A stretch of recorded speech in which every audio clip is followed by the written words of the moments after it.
Hello and welcome back to my channel. Today I'm going to be talking to you about tretinoin and my journey with tretinoin, my struggles with tretinoin, and finally the one product that helped me continue to use tretinoin.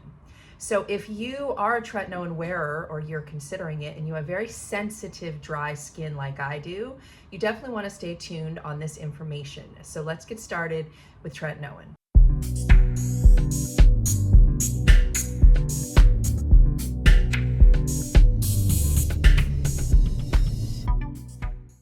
As I've said in most of my makeup and skincare videos, I am 52 years old and I have not had any work done whatsoever on my face. I do not do fillers, I do not do Botox, I do not do any kind of surgery. I basically do nothing on my skin, and I'm hoping to keep it that way. You know, I don't want to make any promises, but my goal is to age without getting anything done. And one of the main reasons is because I have a very addictive personality, and I can just imagine beginning, Botox or needling or whatever, and then just going down that rabbit hole and spending, $100,000 on a facelift and all this kind of stuff. And I'm talking about later, not this minute, but I don't have money for that. I'm a school teacher, I'm single, I have one income, and I do not have the money to spend thousands upon thousands upon thousands of dollars trying to maintain a youthful appearance. The other reason is because aging is part of life, and I think it needs to become more acceptable, not just acceptable, but more appreciated. Aging is a privilege, and who we become in midlife is an amazing thing. The wisdom, the calm, the knowledge, all of those things come with age. But for some reason in our society, age is looked down upon so much, especially with women. When it comes to women, we're supposed to stay young and youthful forever, which is impossible. And not only is it impossible, but it shouldn't be the only form of beauty. Beauty should also be seen in crow's feet and gray hair and, jowls and everything else. That should all be considered beautiful as well. Why should a woman be considered out to pasture or past her prime when she starts to show age on her face? I really can't stand it. I can't stand how women are pressured in our society to look a certain way and to never age.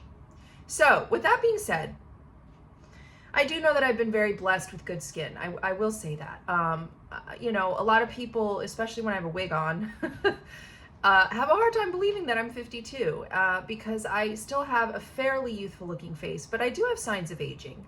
And one of the things that I have used since I was 40 is tretinoin. Now, tretinoin is very famous. It is considered the gold standard for wrinkle prevention without having to pay a ton of money or do any crazy invasive surgeries. And so I started using it when I was 40. I did not have any wrinkles. And I do believe the tretinoin has made a difference, but I don't think that's the only difference. I think that there are quite a few things that go into how a woman ages. One of them is genetics. I have good skin in my family. So Bulgarian, Swedish, German, and there's another one that I'm missing that's Baltic as well. I should know that, but it is escaped my menopause brain. Anywho. So I'm very fair-skinned, but our skin in my family and in many people of a similar ethnic background have really good skin despite being very pale. So I think some of it for me is genetic. The other big thing that I think plays a part for my skin is sun. I've never been a sun worshiper. I don't enjoy the sun beating down on my face. So I've always kind of protected my skin from sun, partly because I don't like the feel of being hot. Some people just like to lay out and bake. That's never been me. And partly because even when I was in the sun, I always used very heavy sunscreen, like a 50 plus. So those are some of the things that I've done with my skin regimen. Now, I didn't take care of my skin at all till my 30s. And I'm talking probably mid 30s. I kid you not, I would go to bed with a full face of makeup on. I would never wash my face. I mean, it was terrible. Which is why I really do believe some of it is just genetics. I still looked very, very young in my 30s, even though I didn't even wash my face and I'd go to bed with full face makeup on and, crazy stuff like that. I also don't eat well. So I have disordered eating. I have a pretty severe binge eating disorder. I've taken the weight loss medication shots for, I think, about 2 years, and that has helped me stop binging, but I still don't eat properly. It's very, very disordered. So I share all these things with you to say, a lot of people say that how your skin looks has to do with what you eat. It comes from the inside out. And I've also heard a lot of people say that, it has to do with your skincare regimen, you're washing your face and what you put on your face and all that stuff. And I'm telling you, for me personally, what I eat does not affect my skin. And considering that I didn't even wash my face at night until I was about 35, I'm not so sure that that is that important either. I do think as we get older, skincare regimen has to become a priority though. And when I hit my mid-30s is when I really started to take care of my skin. I started to wash my face at night, take my makeup off, put on a moisturizer. So for many years, up until I was 40, between 35 and 40, I washed my face and then put on a good moisturizer because I've always had dry skin, but as I get older, it gets drier and drier. I also have very sensitive skin, so a lot of fragrances and convoluted recipes really bother my skin, and I can break out. And I also have allergies, which affect, my skin. And I have rosacea. So I have rosacea. You can see here a little bit of it. So anyway, I think I've covered it all. Very dry, sensitive skin. I have some rosacea, some allergies. And at 40, I started using Tretinoin. So I started at the 0.25 or the 0.1, I'm not sure. I started at a lower dose than this. Now I'm at the 0.05%. And I know that some women go all the way up to 1%, and I've never gone up to the 1% because what happened for me is I stopped being able to tolerate it at all. So let me get into the nitty-gritty of this video. Now that I've talked your ear off about my skin and my heritage and all that other stuff, and my eating and all my other stuff, I want to talk to you about my Tretinoin journey. So I started using Tretinoin at 40, and the doctor tells you to start slow. So I did like 1 day a week, then I went up to 2 days a week, then I went up to every other day, and then I was using it every day. And I used Tretinoin every day. I put it on my skin after I washed it, and then I put a really good moisturizer on top. At the time I was using Hydrogena Neutro Boost because I love that. Hydro Boost. I love that moisturizer, and I still use it in the morning. So from 40 to 49-ish, about 49, that was my regimen. I would wash my face, put on my Tretinoin, put on my Neutrogena Hydro Boost over it, go to bed, and I was great. I was fine, had no problems. Then, when I was 49, all of a sudden my skin changed again. And I tried Googling this, like where does somebody talk about how they could use Tretinoin and now they can't, and I couldn't find anything. I found a lot of women that could never tolerate Tretinoin, but I didn't find any that tolerated it for 9 years and then it all of a sudden couldn't tolerate it. So I believe this change I believe it was connected to perimenopause. I believe it was hormonal, because when my hormones started to change and my estrogen and progesterone started to drop, at the same time, I no longer could tolerate my Tretinoin. And I tried everything. But what was happening to me is when I would wake up in the morning, my face would be snowing. I'm not kidding. I mean, it would be peeling so bad that it looked like my face was snowing with dry, flaky skin. And it just, I would even put makeup on and the makeup would pill on my skin. So it was bad. It was bad. So I stopped using it for a while because I couldn't figure out how to keep using it. And then I found something that helped me get back and to be able to use it. I use it every other night. I don't use it every night. I use it every other night, but only because I found this one product. And before I talk about this product, I want to say that this product is not for everyone. This product is something that many people would not want to use because it is not animal free. However, it is not animal cruelty derived either. It is not taken from, they don't kill animals to take this product from them. So I will say that. It is a byproduct of what they take when they kill beef for food.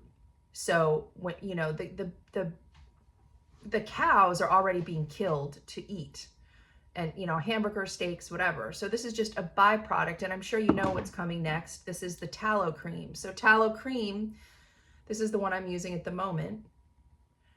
Tallow cream is basically beef fat, and it is something that was used to, in the olden days for anti-aging. It was very common. And then all of a sudden, tallow cream came back with a vengeance. It was all over TikTok, and it was talked about that this is what the celebrities that don't get surgery are using, and yada, yada, yada. So I bought some because I do eat meat, and I learned that it was just the fat byproduct. They weren't killing the animals to get it. And I don't, you know, I'm not vegan or, you know, and I wear leather, and I'm sure many will not agree with me. Sorry, that's my puppy. He wants some attention in the background. But when I started combining my tretinoin with tallow cream, it finally worked. This is so incredibly moisturizing. It is way more moisturizing than the most moisturizing lotion or cream that I could find. And I tried a lot of creams. I tried a lot of creams with my tretinoin to be able to keep wearing it. And no matter what I tried, my skin was still peeling until I used the tallow. So if you struggle with this, if you found that you were using tretinoin and then all of a sudden your skin wasn't tolerating it, if you are somebody who eats meat and is okay with it, the tallow cream made a huge difference for me. So what I do is every other night, again, I don't do it every night because my skin is more sensitive to it. Every other night I wash my face. I put on a hyaluronic, I cannot talk today, a hyaluronic acid toner. And I also put on a essence. Let me show you those two products. So I put on this hyaluronic acid toner plus from Isentry, that's a Korean skincare brand. And I put on vegan kombucha tea essence. And I know people are like, why is her essence vegan when she's putting beef fat on her face? It's just the one I liked, and I like what it does for my skin. And you have to shake it up because it's a tea, so it'll, like, the tea will sit at the bottom. This is Dr. Sarakiel kombucha tea essence. So I put both of those on my face, then I let them dry. Then I put on my tretinoin, and then I lathered up in the tallow. Now, I have never been able to use tretinoin on my neck. My neck is more sensitive even than my face. So on my neck, I use a high-grade retinol, and then I put the tallow on, and I'll show you that product as well. On my neck, I use A+ by Sunday Riley. It is a high-dose retinoid serum. That's what I use on my neck, and I put the tallow cream on it afterwards. I also use tretinoin on my hands and put the tallow cream over that. So since I've started using the tallow cream with the tretinoin, my skin has not flaked. It has not snowed. It has not done that pilling at all. So I'm super excited because I thought I was just not gonna be able to use it anymore. So I wanted to share that with you guys if anyone is struggling, and if, let's say you're just starting out with tretinoin and you try it and it didn't work for you because your skin was too sensitive, you might want to try it with tallow if you're not opposed to using beef fat, because I have never had anything moisturize like this stuff moisturizes. You can actually see your skin glistening when you put it on. So that is my nighttime skin regimen every other night. I will do a different video on what I use in the in-between nights, but I wanted to get the tretinoin one out first because it is a common problem that people cannot tolerate it. And when I tell you I tried every cream out there, every cream, every olive oil cream, every, you know, hyaluronic acid cream, none of them did what tallow does for me when it comes to using tretinoin.